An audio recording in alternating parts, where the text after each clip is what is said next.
하나님께서 닭과 개와 돼지를 이 세상에 내려가서 각자의 일을 하라고 명령하셨습니다.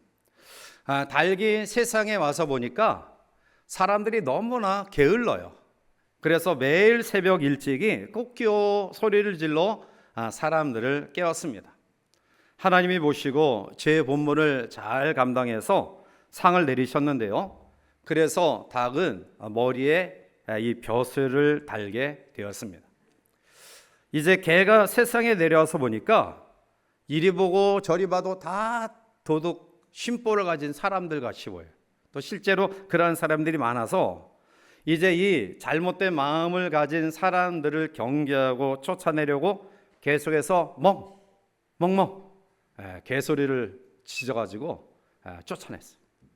하나님이 보시니까 너무 자기 사명을 잘 감당하는 거예요. 그래서 개는 원래 다리가 3개였는데요. 하나 더 하사해서 4개가 되었어요. 그래서 개는 지금도 소변 볼 때 하나님이 주신 귀한 뒷다리 소변 묻지 않도록 한 다리 들고 소변을 봐요. 돼지를 이 땅에 보냈어요. 돼지가 와서 보니까 뭐 별로 할 일이 없는 것 같아요. 그래서 먹고 자고 싸면서 피둥피둥 살만 쪄요. 하나님이 보니까 기가 막혀요. 그래서 이 돼지를 책망하면서 칼로 코를 내리쳤어요. 그래서 돼지 코가 납작한 거예요. 또 돼지는 목이 없어가지고 사실 이 드러눕지 않으면 하늘을 절대로 볼 수 없는 동물이 돼지예요. 자, 웃자고 하는 이야기지만 여기에서 우리에게 주시는 귀한 교훈이 있어요. 오늘 우리가 신앙생활에 나가면서 하나님 앞에 합당한 신앙인으로 하나님이 원하시는 정말 칭찬받는 삶으로 세워지기 위해서 여러분들이 반드시 기억해야 될 3가지 의식이 있습니다. 제일 첫 번째는 신전의식이에요. 코람데오. 하나님 앞에서. 왜 사람들이 죄를 짓느냐? 왜 사람들이 악을 행하느냐? 아무도 안 본다니까. 남편 몰래, 아내 몰래, 부모 몰래, 직장 동료 몰래 엉뚱한 짓 하고 다니는 거예요. 그러나 코람데오.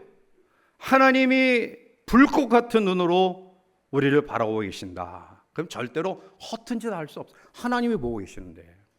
그래서 성도가 하나님 앞에 우리의 주어진 삶을 정말 가치 있게 살아가기 위해서는 이 코람데오의 신앙, 신전의식을 가져야 될 줄 믿습니다. 2번째는 따라합시다. 청지기의식. 청지기의식이에요. 이것은 내가 가진 시간과 물질과 심지어는 생명까지도 내 것이 아니라 하나님이 나에게 위임하신 건데 우리는 너무 오랫동안 사용하다 보니까 내 것처럼 착각해요. 그래서 다른 사람에게 어떠한 물건을 빌려준다든지 돈을 빌려준다든지 하면 빌릴 때는 어떻게 해요? 아쉬워하는 마음으로 내가 빌려주면 잘 쓰고 또 잘 보관하고 그리고 이자 붙여서 주겠다. 그런데 오랫동안 쓰다 보니까 주객이 전도됐어요. 빌려준 사람은 조바심 나고 빌린 사람은 태연해요. 이제나 저제나. 오늘 하나님이 우리에게 생명 주시고 젊음 주시고 그리고 우리의 물질 주시고 또 다른 사람이 누리지 못하는 그런 부분들을 누리게 하신 것은 거기에 합당한 뜻이 있어요. 그런데 내 것처럼 착각하니까 우리가 낭비하고 있는 거예요. 그래서 하나님의 소유다. 주인 되시는 하나님 뜻에 합당하게 내 시간과 물질과 젊음과 건강과 나의 육신을 드려야 된다, 보내야 된다라는 청지기 의식이 우리 가운데 있기를 바랍니다. 3번째는 인생이 짧다라는 그러한 의식이에요. 시편 90편 10절에 우리의 연수가 70이요 건강하면 80이라도 그 연수의 자랑은 수고와 슬픔뿐이요 신속히 가니 우리가 날아가나이다. 모세는 오늘 시편에서 인생을 7, 80이라고 이야기하면서 총알같이 세월같이 화살같이 빠르게 지나간다. 아마 여러분들 나이 먹은 것을 잘 모르고 계실 거예요. 그런데 아이들이 성장하는 거 보면 야 세월이 이렇게 흘렀다. 지난주에 청년의 수련회를 했는데요. 제가 처음에 왔을 때 이 초등학교도 가지 않은 아이들이 지금 청년이 돼가지고 아주 멋지게 찬양도 하고 기도도 하고 말씀도 듣고요. 야, 그래서 저는 아직도 청춘인데 아이들을 보니까 나이가 들었구나 이런 생각이 들어요. 사랑하는 성도 여러분, 유한한 세계 속에서 우리의 삶은 한계가 있어요. 그리고 신속히 지나가요. 성경은 이러한 우리의 삶을 여러 가지 것으로 묘사하죠. 그 가운데 하나가 오늘 베드로 사도를 통해서 교훈하고 있는 것처럼 인생은 거류민이다, 인생은 나그네다라는 거예요. 사랑하는 성도 여러분, 우리가 하나님 앞에 신앙생활을 하면서 두 가지 상반된 신분의 위치를 우리가 가지고 있어요. 하나는 자녀의 위치, 또 하나는 종의 위치예요. 우리는 하나님의 자녀로 거듭 태어난, 그래서 모든 만물의 소유자이신 하나님의 모든 것들을 유산으로 이어받을 수 있는 하나님의 자녀들이에요. 그런데 사명으로 이야기하면 우리는 하나님의 종들이에요. 그래서 종은 주인의 뜻에 합당한 삶을 살아야 돼요. 오늘 본문의 베드로는 하나님의 백성들이 이 세상을 살아가면서 취해야 될 자세를 설명하면서 하나님의 종과 같이 살아라, 하나님의 종과 같이 되어라 라고 말씀합니다. 이제 오늘 이 시간 우리가 하나님의 종으로서 어떠한 삶의 모습을 가지고 우리의 삶을 영위해 나가야 될 것인가를 몇 가지 살펴보며 함께 은혜를 나누고자 합니다. 제일 첫 번째는 육체의 정력을 제어해야 돼요. 자, 본문 11절에 보면 사랑하는 자들아, 거류민과 나그네 같은 너희를 권하노니 영혼을 거슬러 싸우는 육체의 정력을 제어하라 라고 말해요. 베드로는 우리가 비록 하나님의 백성이고 하나님의 자녀이지만 그러나 세상에 사는 동안에 이 땅에서 우리는 거류민과 나그네 같은 존재다 라고 이야기해요. 지금은 고인이 되었지만 이 대중 가수였던 최유준이 불렀던 유명한 그런 그 가요가 있죠. 뭐죠? 또 그건 아주 기가 막히게 하셔요. 찬송가 몇 장이냐 물어보면 몰라도 인생은 나그네 길, 읊조리지 마세요. 저도 부르고 싶지만 또 목사님이 강단에서 가요 부른다고 또 이렇게 비평할까 봐 그냥 읊어주는 거예요. 인생은 나그네 길, 어디서 왔다가 어디로 가는지. 그리고 그 다음에 우리에게 중요한 가사가 있어요. 정일랑 두지 말라, 미련일랑 두지 말라. 오늘 우리의 삶에 적용하면 나그네 인생길을 살아가는 우리 모두가 세상에 정을 둬서, 미련 둬서, 즉 세상에 우리의 모든 것이 전부인 것처럼 심취하며 살아서는 안 된다라는 말씀이에요. 오늘 베드로 사도가 이야기한 거류민이라는 말은 어떤 곳에 정착하여 상주하는 사람이 아니라는 거예요. 나그네란 말을 우리가 인지하고 있듯이 그곳의 시민권을 가지고 사는 사람이 아니라는 거예요. 따라서 거류민과 나그네 같은 너희라는 말은 우리가 이 세상에 영원히 속한 사람이 아니다, 잠시 머물다가 지나가는 사람이다 라는 거예요. 여름 휴가를 많이 다녀오시더라고요.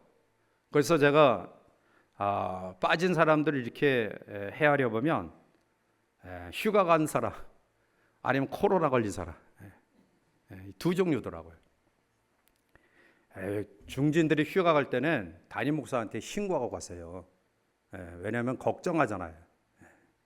혹시 목사님이 지난 3년 동안 휴가도 안 가고 이제 9월 20일이 성경 필사 3년 만에 이제 끝나요. 그래서 제가 이 새벽을 지켜야 되기 때문에 사실은 다른 데서 외박을 하지 않았는데 이제 9월 20일 지나면 좀 휴가를 얻으려고 해요. 자, 그런데 휴가 갔다 온 사람들이 그런 이야기를 하시더라고요. 지난주에도 어떤 분이 하와이를 갔다 오시면서 여기 엄청 더웠잖아요. 저는 하와이라는 개념이 이제 늘 훌라춤이나 또 이러한 해수욕장 이런 것들을 봐서 엄청나게 더운 지역인 줄 알았는데 목사님, 그것은 그냥 여름 시작하는 그때 온도예요. 그래서 여기는 엄청 더웠다. 너무 힘들었다. 그랬더니 그런 이야기를 하더라고요. 아마 여행을 하면서 여러분들이 좋은 경관, 또 좋은 공기, 그리고 선진국가의 어떠한 법 질서, 규정, 또 아니면은 완벽한 시스템 속에 이루어지는 그러한 곳들을 방문할 때 참 좋겠다라는 마음은 가질 수 있어요. 그러나 우리가 거기서 정착하여 살지는 않잖아요. 일주일이고 열이고 또 여행을 갔다 다시 돌아와요.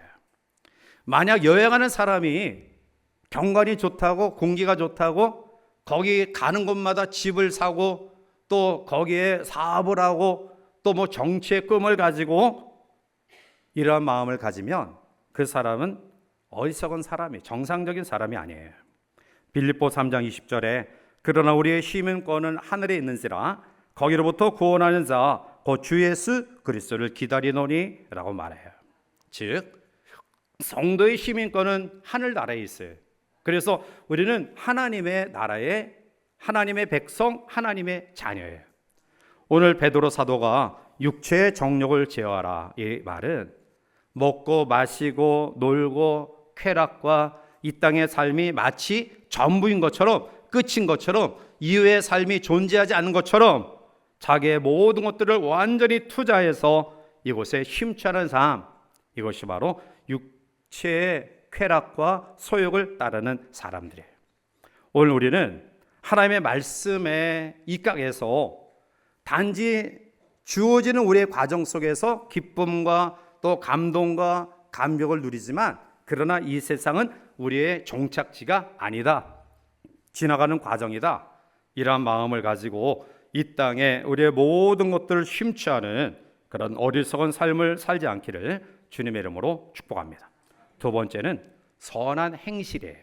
자, 오늘 12절 말씀 가운데 오면 너희가 이방인 중에서 행실을 선하게 가져 너희를 악행한다고 비방하는 자들로 하여금 너희 선한 일을 보고 오시는 날에 하나님께 영광을 돌리게 하려 함이라 라고 말해요. 자, 육체의 정욕을 제어하는 삶은 자신과의 싸움이에요. 끊임없이 자신과의 싸움 속에서 이길 때 우리가 제어할 수 있죠. 그런데 행실을 선하게 가진다, 선한 행실이라는 것은 다른 사람과의 관계 속에서 그가 어떠한 모습과 어떠한 태도를 가진다 할지라도 끊임없이 선을 행하는 태도예요. 이것은 관계 속에서 이기는 삶이에요.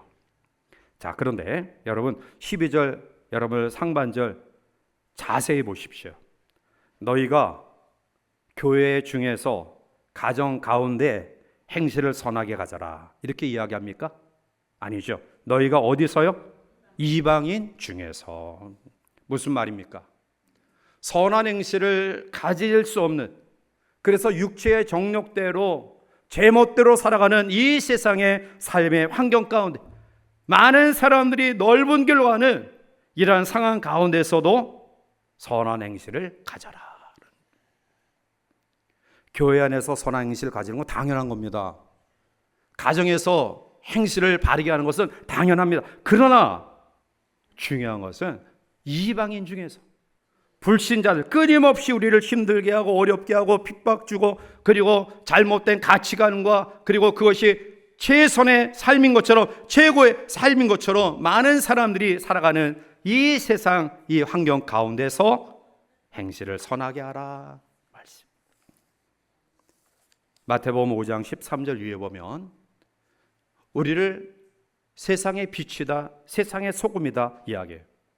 그런데 여러분 마태복음 5장 13절 16절에 보면 너희는 세상의 소금이다, 너희는 세상의 빛이다 라는 말씀 속에 원어의 의미는 너희만은 이란 뜻이에요. 팔복의 은혜를 경험한 너희만은, 예수 그리스도의 구원의 은혜를 체험하고 경험하고 천국을 소망하는 하나님의 자녀된 너희만은 세상 사람과 다르게 살아라, 빛으로 살아라, 소금으로 살아라. 이 세상의 특징을 어두움과 부패된 삶으로 이야기하면서 너희만은 그래도 빛으로 살아라, 소금으로 살아라 말씀하고 있어요. 오늘 이 시대는 그리스도인의 말로 사람들이 감동을 받지 않아요. 그리스도의 삶으로 사람들이 감동을 받는 시대입니다. 오늘 저와 여러분들의 일주일의 삶이 빛으로 소금으로 세상 사람들에게 감동을 주는 선한 행실로 충만한 우리 모두가 되시기를 주님의 이름으로 축원합니다.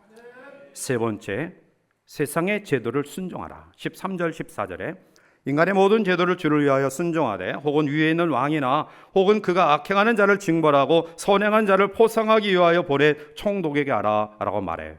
베드로는 그리스도인들이 자신들이 속한 국가와 그리고 그 속에서 제정한 법과 질서에 따라 살아갈 것을 권면하고 있습니다. 왜냐하면 베드로 사도가 이 편지를 쓴 그 당시는 로마의 앞자리에 있었던 그런 시대에 로마 제국이 기독교인을 핍박해요. 그래서 온갖 재산적인 그런 몰수, 심지어는 생명을 저들 마음대로 죽이고 하는 그러한 환경 가운데 있었어요. 자, 그때 크리스찬들이 행할 수 있는 선택의 극단적인 결단은 뭐냐? 하나는 믿음을 포기하는 거예요. 왜냐하면 나의 재산과 생명을 위협하니까 너무나 두렵고 힘들어서 그냥 나 신앙생활 안 해.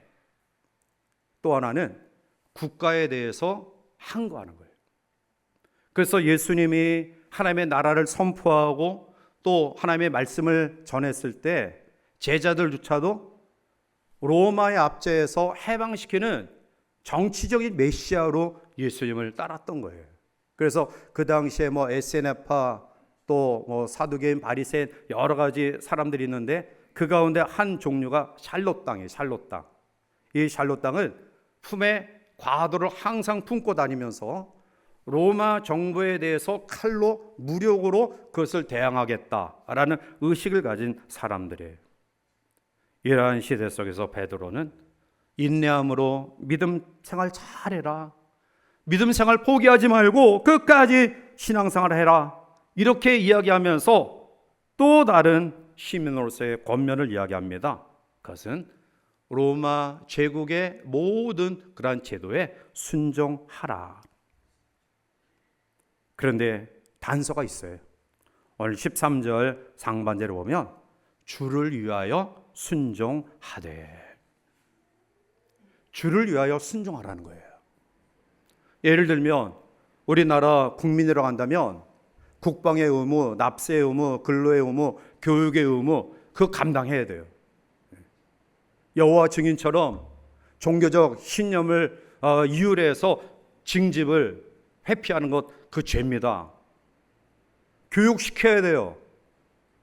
의무교육 시켜야 됩니다. 세금 정상적으로 내야 되죠.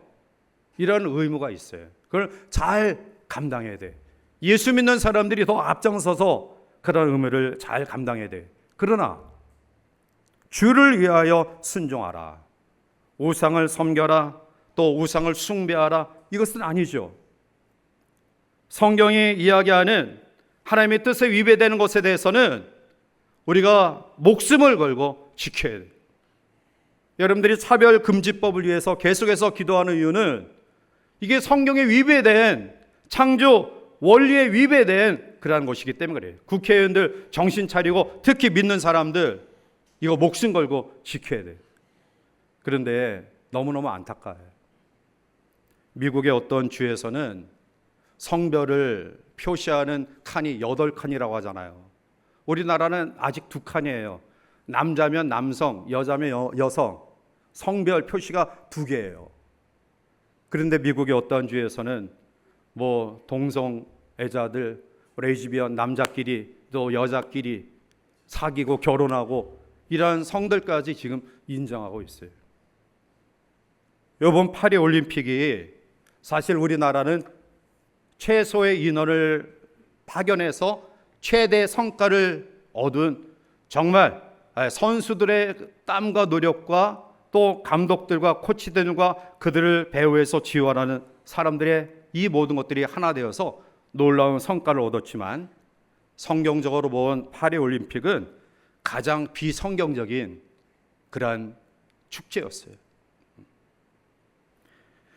개막식에 눈으로 볼 수 없는 그런 일들을 전 세계에 방송했잖아요. 물론 뭐 가리기도 하고 사과도 했지만 그 가운데 이 여자 복싱 66kg의 알제리 이만해 킬리프라는 사람이 우승했어요. 이 사람이 16강에서 이태리 선수하고 맞붙었는데요. 이태리 선수가 한 방 맞자 그냥 주저앉고 나 저 사람하고 경기 못하겠다. 왜냐면 여자의 주먹이 아니에요. 남자의 주먹이에요. 결국 이 사람이 66kg 여자 복싱에서 우승했는데요. 단 한 판도 빼앗기지 않고 결승에도 5대0 완봉승이에요. 뭐 이루 말할 수 없어요. 사랑하는 성도 여러분, 우리가 이 나라를 위해서 기도할 때입니다. 우리의 다음 세대들이 이러한 혼란스러움에 지금 노출되어 있어요. 그게 죄인지도 모르고 그게 하나님 앞에 엄청난 불의한 것인지도 모르고 그들이 그러한 일들을 자행하고 있어요. 저는 가끔 TV를 볼 때 이 성전환자들이 나와서 막 웃고 막 하는 거 보면 돌려버려요. 꼴도 보기 싫어요. 여러분 오해하지 마세요. 제가 성경이 이러한 동성애자들을 미워하는 거 아닙니다. 그들 정죄하는 것 아니에요. 그들 사랑합니다. 그 영혼 소중히 여깁니다. 그러나 그것을 인정하고 그것을 허락하는 것은 아니라는 거예요. 교회가 이러한 부분들을 정확하게 지켜야 돼요. 그래서 베드로는 많은 핍박과 어려움 가운데 있던 초대교회 성도들에게 인내하는 믿음으로 신앙을 지켜나가라. 그러나 주를 위하여 순종하라 말씀하고 있어요. 오늘 우리가 성경에서 어긋나는 것은 단호하게 거부하고요. 그렇지 않은 것은 품고 사랑으로 또 기도하는 우리 모두가 되기를 바랍니다. 네 번째로는 자유를 올바로 사용하라. 16절 말씀 가운데 너희는 자유가 있으나 그 자유로 악을 가리는 데 쓰지 말고 오직 하나님의 종과 같이 하라. 아멘. 우리는 자유인이에요. 어떤 것에도 속박될 이유가 없는, 그래서 두렵지 아니하는 담대한 마음으로 우리가 사용하려 나가는 자유인이에요. 우리에게 놀라운 자유가 있습니다. 광복 79주년 경축일 행사가 당리당략과 또 개인의 어떠한 그러한 것들로 인해서 경축 행사가 건국일에 처음으로 따로따로 지금 경축 행사를 했어요. 너무나 마음이 아파요. 우리나라의 해방을 위해서, 자유의 독립을 위해서 우리의 선진들이 자기의 생명까지 바쳐서 이러한 놀라운 해방의 자유의 은혜를 누리게 했는데, 그런데 사회사욕과 개인적인 어떠한 생각과 당리당략에 따라서 극에 달한 양극화되는 현상이 너무나 안타까워요. 여러분, 우리가 사망 그리고 죄의 굴레에서 벗어나게 된 이유는 가장 값비싼 대가 예수 그리스도의 생명을 통해 우리가 하나님의 자유를 경험하게 된 줄 믿으시기 바랍니다. 우리가 하나님의 백성된 것, 하나님의 자녀된 것 아무런 대가 없이 주어진 것 아닙니다.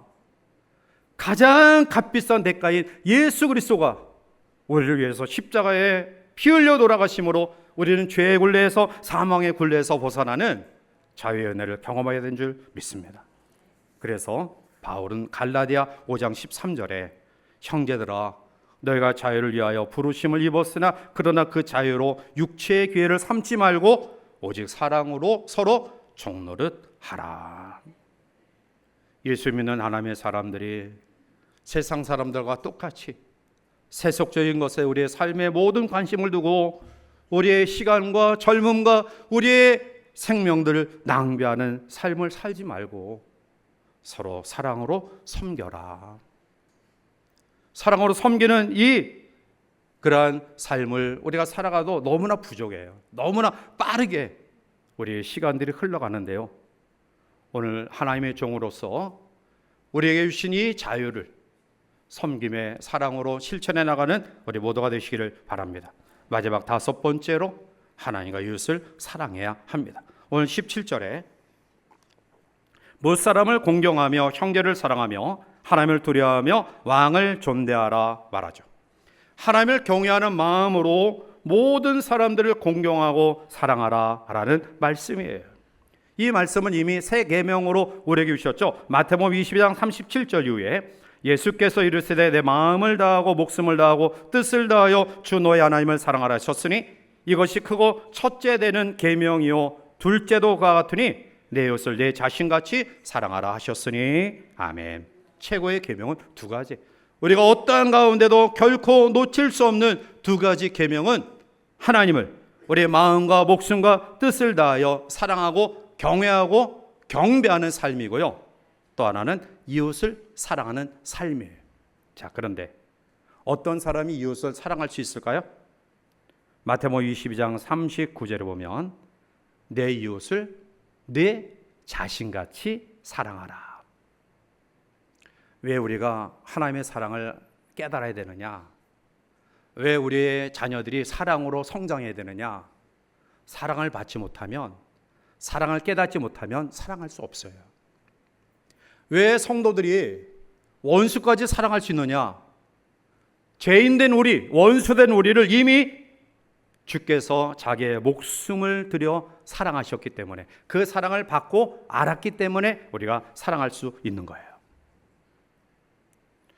여러분들 이 시간 이런 마음을 가졌으면 좋겠어요. 오늘 여기서 예배드리는 수백 명 가운데 내가 제일 하나님의 사랑받는 사람이다. 믿으십니까? 심지어는 지구상의 수십억 가운데 예수님이 나 하나만을 위해 십자가에 달려 돌아가신 것 같은 좋은 착각을 가지고 살아가시길 바라요. 많이 힘들고 어렵고요.